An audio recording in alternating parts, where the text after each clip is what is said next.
आज मैया पूछने लगती है, लाला तू क्यों रो रहा है? तो उसी समय मेरे भैया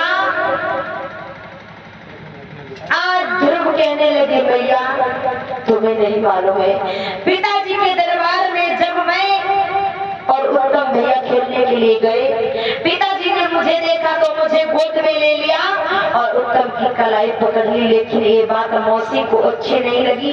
मौसी ने पिताजी की गोद से उठा करके मुझे जमीन पर पटक दिया, मुझे भिखारिन का पुत्र कहा।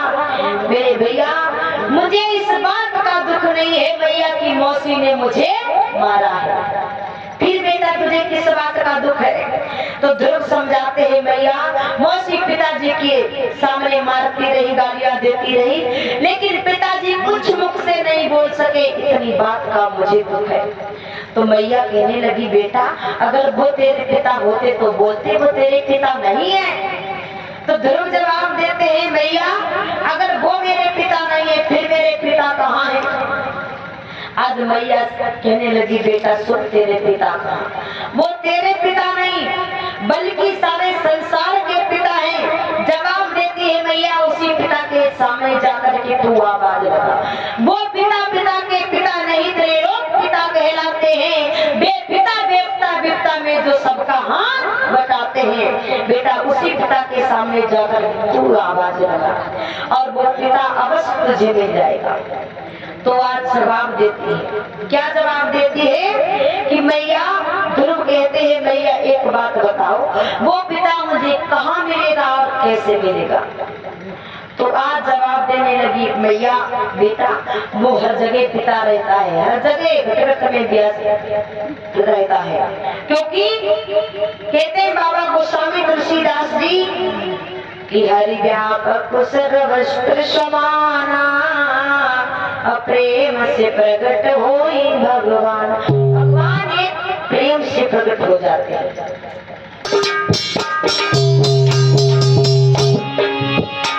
जब ध्रुवने खींची प्राण वायु, तो वायु रुकी रहे तो राम कड़ा ब्रह्मांड विदा,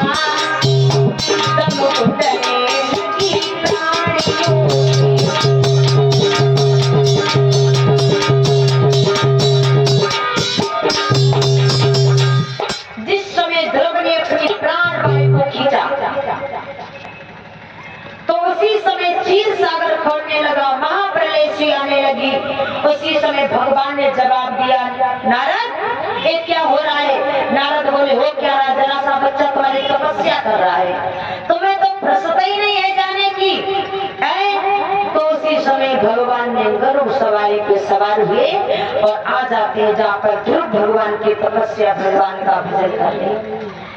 तो उसी वक्त जवाब दिया भगवान ने, बेटा ध्रुव, लेकिन ध्रुव तो भगवान के चरणों में ध्यान लगाए, बोले ध्रुव इधर नहीं बोले। तो उनके हृदय में जो विराजमान मूर्ति थी, भगवान ने उस मूर्ति को खींच लिया। तो जब मूर्ति को खींच लिया तो ध्रुव जमीन पर हाय पिता कह करके गिर पड़े। लेकिन जमीन पर गिरने से पहले भगवान ने उनको गोद में उठा लिया।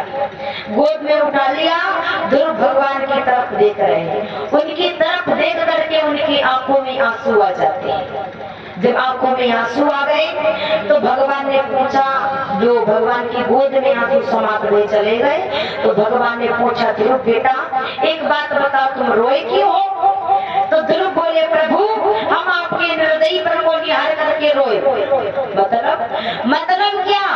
मेरी माँ और मैं, मेरी माँ जौ की रोटी नमक के साथ में खा करके गुजारा करती है। भगवान को कहने लगी, ध्रुव सच पूछा जाए, तुम्हारी माँ को और तुम्हें जौ की रोटी नमक के साथ ना मिली होती तो तुम आज हमारा भोजन करना नहीं आते। क्योंकि किसी ने कहा है कि दुख में सुमिरन सब करे, सुख में करे न कोई, और जो सुख में सुमिरन करे तो दुख का को। भैया भगवान को दो ही प्राणी भजते हैं, कहते हैं या तो पूर्ण ज्ञानी होते हैं या वे दुनिया के सताए हुए होते हैं। जो अपने घमंड में चकनाचूर हैं वो भगवान से बहुत दूर हैं। अब उसी समय मेरे भैया कहते हैं श्री सुखदेव जी, हे राजन परीक्षित, अब तो